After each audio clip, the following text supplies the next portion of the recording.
ৰাজপথত যুদ্ধ তয়া ময়া যুদ্ধ যুদ্ধ হ'ব তয়া ময়া যুদ্ধ হ'ব দিয়া লোৱা নায়ক চিন্তু কাহিনী কিন্তু মানে আজি ফসিল চিন্তু হঠাৎ চিন্তুক দেখি চিন্তিত হল স্বামী প্ৰমোদ হে ৰবই নোৱাৰি ৰাজপথতে লাগি গল যুদ্ধ যুদ্ধ হ'ব তয়া ময়া যুদ্ধ হ'ব দিয়া লোৱা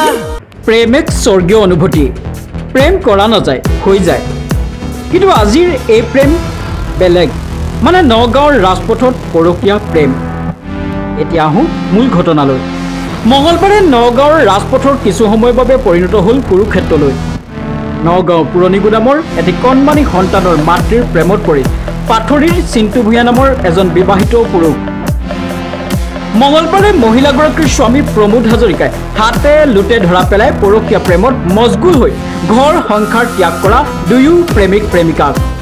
আৰু ইয়াৰ পাছতে আৰম্ভ হয় কুৰুক্ষেত্ৰ মানে ৰাস্তাতে দুয়োৰে আৰম্ভ হৈ যায় বাক বিতণ্ডা তাৰ পিছত মাৰপিট পৰকীয়া প্ৰেমিক চিন্তু ভূঞাৰ আক্ৰমণত গুৰুতৰভাৱে আহত হয় স্বামী অৱশেষত কাষ চাপে নগাঁও সদৰ আৰক্ষী আৰু অভিযুক্ত চিন্তু ভূঞাৰ বিৰুদ্ধে থানাত গোচৰ দিয়ে প্ৰমোদ হাজৰিকাই মানুহজনী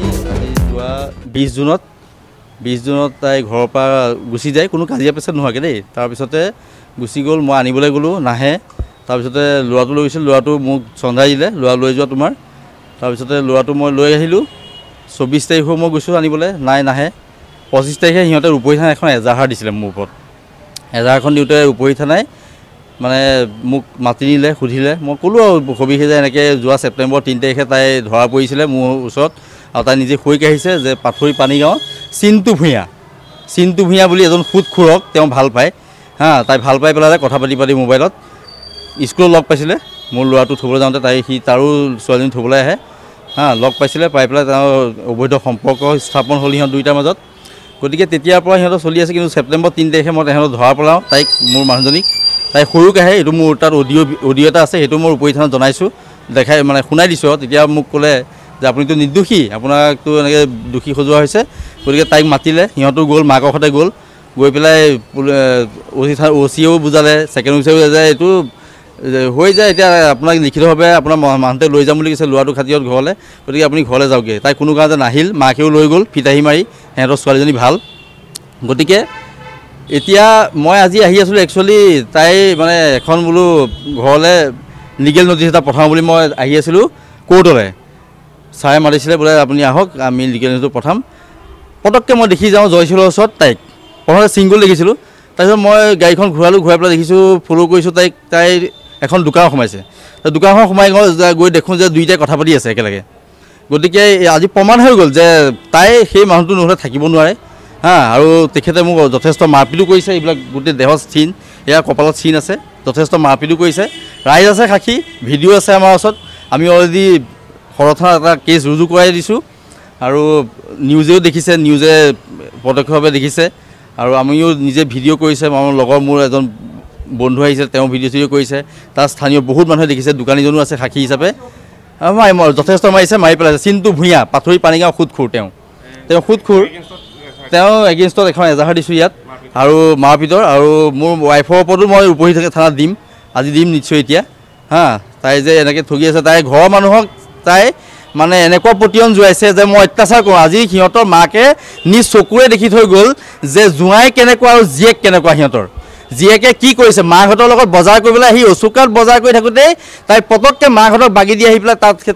তাই প্ৰেমিকক লগ কৰিছে তাই কেনেকুৱা মেণ্টেলিটি মানুহ আজি 6 বছৰ বয়স মোৰ ল'ৰাটোৰ ক্লাছ 1ত পঢ়ে সি আজি মাকৰ পৰা বঞ্চিত সেই মানুহজনীয়ে তাইৰ মাকে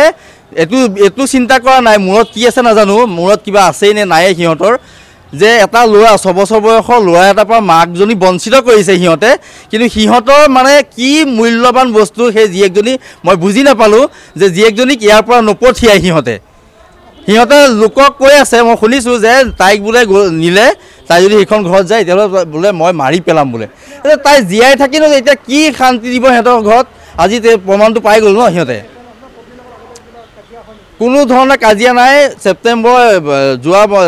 23 ছেপ্টেম্বৰ 3 তাৰিখে ধৰা পৰিছে আৰু সিপিনৰ পৰা সেই চিন্তু ভূঞা ঘৈণীয়েকেও মোক কৈছে যে হেৰি চাইডেহে ফোন কৰি যে লিজাই আমাৰ মানুহটোৰ লগত কিবা এটা সম্পৰ্ক গঢ়িছে আৰু মই কালি ধৰা পেলাইছোঁ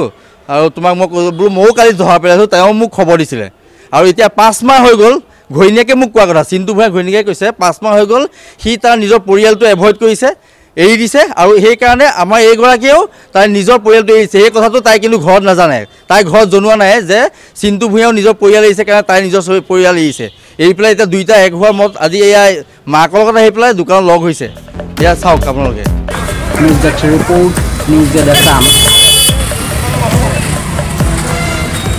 আপুনিও হাতত লৈছে নেকি ডাঙৰ ডাঙৰ কনষ্ট্ৰাকশ্যনৰ কাম আপুনিও হাতত লৈছে নেকি ডাঙৰ ডাঙৰ প্ৰজেক্টৰ কাম সিমেন্ট ফ্যাক্টৰী ডাঙৰ ডাঙৰ ব্ৰিজ ৰিফাইনাৰী প্লান্টকে আদি কৰি যিকোনো কনষ্ট্ৰাকশ্যনৰ কামৰ বাবে প্ৰয়োজন হয় ভিন্ন টাইপৰ ক্ৰেন সাৰ্ভিসৰ গতিকে এতিয়াই যোগাযোগ কৰক ক্ৰেনেক্স ক্ৰেন হায়াৰিঙক য'ত crane available up to 500 tons capacity যোগাযোগ নম্বৰ 0361405218 অথবা 9101145560 অথবা 9085099815 ঠিকনা ঘোষ এপাৰ্টমেণ্ট ৰুম নং 2 2nd floor opposite Guwahati Refinery main gate Nunmati